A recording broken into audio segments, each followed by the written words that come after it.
Hello, magical human, and welcome back to Madison Mindset, the podcast. My name is Madison. I'm a yoga teacher, a mindset and spirituality coach, and a complete lover of self-love, which is what we're going to go into today.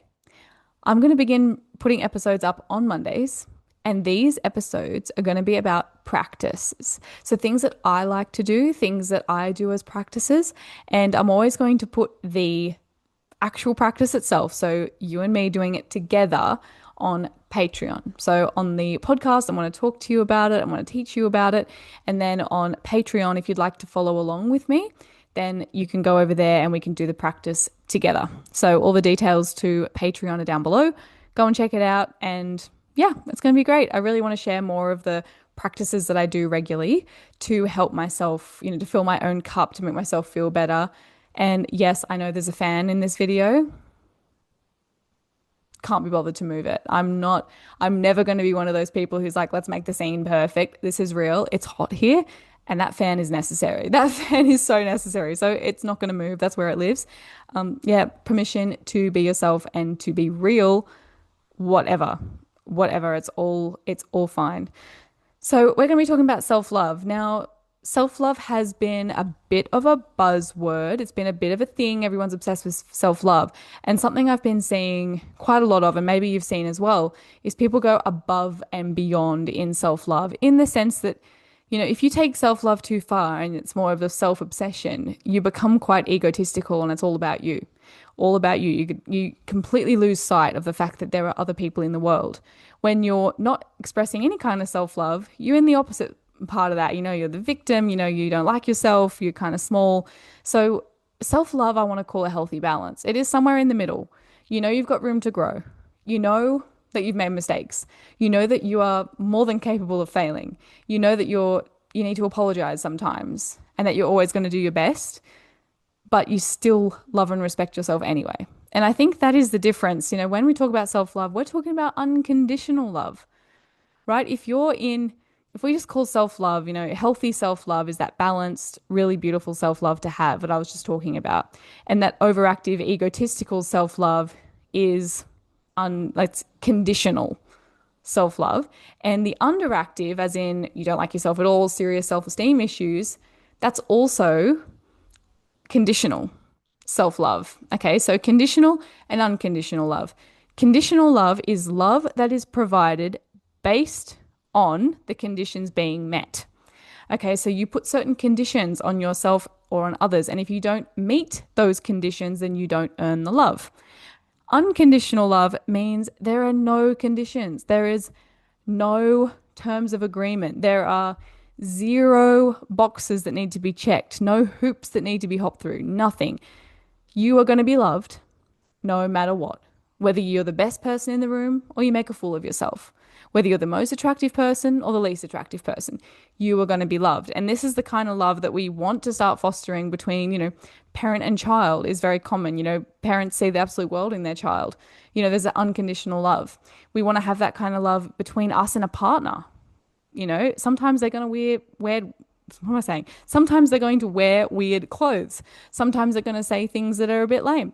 Sometimes they're going to do things that annoy you. Sometimes you're going to have to talk to them and say, hey, next time, can you do this? Or I didn't like it when you did that. But you still love them. You never take your love away because someone annoyed you or because someone didn't look the way you wanted them to look, right? So you're allowing people to be human and you're allowing yourself to be human. So when we're practicing unconditional love, unconditional self-love, we're right in the middle. You love yourself no matter what. But you're very aware that you're going to make mistakes. You're going to fail, you're going to hurt people, but that's okay because you're going to make it up to them, you're going to apologize, and you're going to be a better person. And you also know that you're great and you're worthy and you're enough. All right, if you're in conditional self-love where you either are egotistical, which actually does highlight self-esteem issues just because you're throwing how great you are down people's face, that actually highlights that you do have self-esteem issues, because if you completely had confidence in yourself, why would you feel the need to throw your awesomeness down people's throats? You wouldn't have to, because people already know, right? People know that you're great.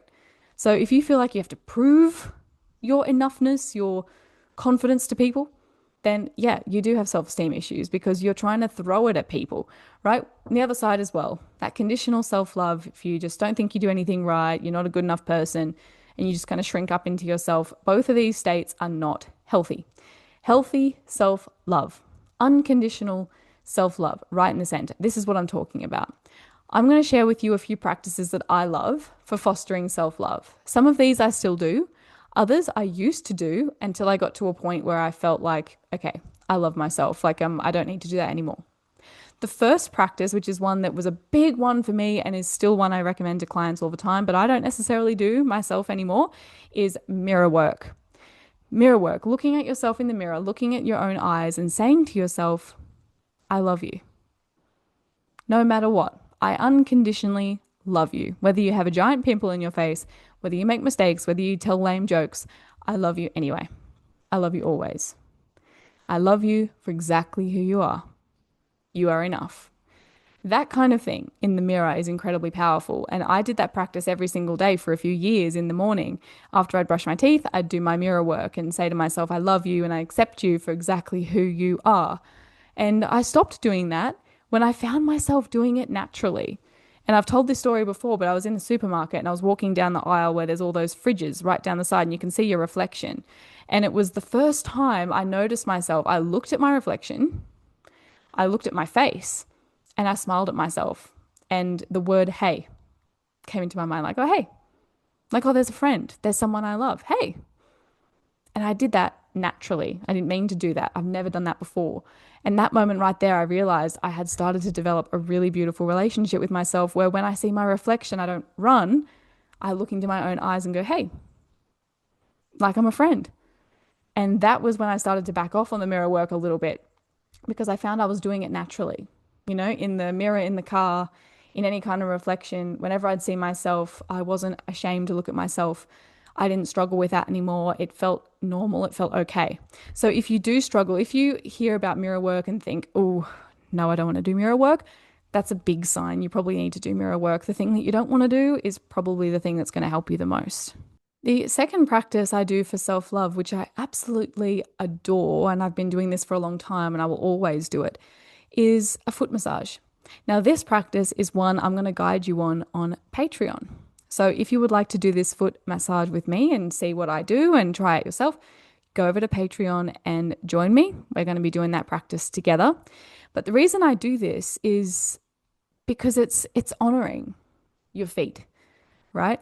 When I was studying yoga and Ayurveda and all these beautiful practices, something that came up was using either coconut oil or black sesame oil on the feet every night and massaging your feet because they've worked so hard for you. They carry you around everywhere and they hold so much stress. So it's like a self-honoring thing of like, thank you, feet, for carrying me around when I'm so busy and taking care of me. It is an honoring for the body. And it feels really beautiful. And I really, really love it. I tried it a couple of times and I just went, this is so nice. This is so nice. And your feet are softer. They are healthier. It feels amazing. And you just have better feet.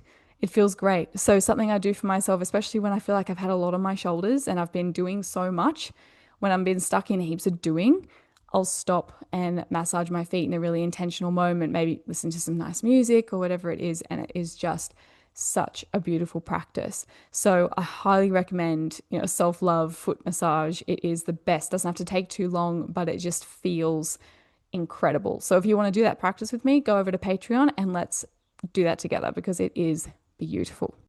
The final practice that I really love for self-love that I'd love to share with you is simply giving myself grace. When you make mistakes, when you're tired, when you're stressed, give yourself grace. Give yourself 10 minutes to go have a nap. Give yourself the afternoon off. Give yourself a night off. Go to bed early. You are a human being. And when human beings are stressed, when they are fatigued, when they're overworked, they make extra mistakes. They don't handle failures as much. They don't handle people as much in conflict, and their body gets exhausted. Give yourself grace. This is the biggest act of self-love you can do. Okay, when you're in one of those moments where you just putting one foot in front of the other feels like hell, you need to refill your cup. It's your body, it's your mind calling out for help, calling out for, I need a refill. I need a refill of love. I need a refill of energy. And what most of us do is push through Don't push through that kind of feeling. Okay? Do not push through. No, don't push through. Give yourself the refill. Go and have a sleep. Go and massage your feet. Go and do some yoga. Go and do some meditation. Even if you give yourself 15 minutes, you're going to come back to your day and be so much happier. Give yourself grace when you need it. Okay, when a child is tired, what do? Oh, they need a nap. They need a rest. But when an adult is tired, push through. Doesn't make any sense. You still need a rest. You still need a nap. Thank you so much, Magical Human, for being here and for joining this episode today. I hope you learned something. I hope you found a practice that perhaps you can take away and try yourself and see how it goes. I hope to see some of you over in Patreon, where we're going to go and do our foot massage together when you've got a moment today. Grab your coconut oil or your favorite massage oil and let's go and take care of our feet together. So much love to you. Please share this episode with someone you love. Leave a rating or a review. Leave a comment on Spotify. I love seeing the comments. It's so beautiful. I read them all.